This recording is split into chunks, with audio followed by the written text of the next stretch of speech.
नाजरीन, अब रुख करते हैं फतेह जंग की तरफ, जहां से हमारे district bureau chief Altaf Tahir की खसूसी रिपोर्ट के मुताबिक गवर्नर पंजाब सरदार सलीम हैदर खान ने फतेह जंग बेनज़ीर डायलिसिस और ब्लड बैंक थैलेसीमिया सेंटर की इफ्तिताही तकरीब के बाद एक अजीमुशान जलसा आम से खिताब करते हुए कहा कि मेरी गवर्नरशिप गरीबों लाचारों की अमानत है। शहीद बेनज़ीर भुट्टो मेरी मोहसिन थी। उनकी और सदर मुमलिकत आसिफ अली जरदारी ने मुझे पहले मिनिस्टर बनाया और फिर मुझे गवर्नर के ओहदे पर फाइज किया।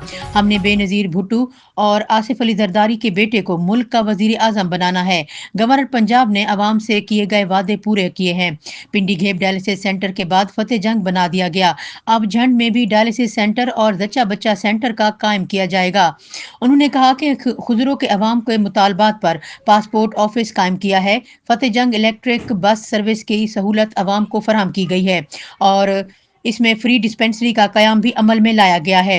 हसन अब्दाल में भी इलेक्ट्रिक बस सर्विस की सहूलत वहां पहुंचा दी गई है। खुदरो गैस लोड शेडिंग का मसला भी हल किया गया है। पीपल्स पार्टी अवाम के मसाइल तरजीह बुनियादों पर हल करने में कोशां है। गवर्नर पंजाब सरदार सलीम हैदर खान ने कहा है कि शराफत हमारी पहचान है और हम अपने वर्कर्स और वोटरों का दिफा करना जानते हैं।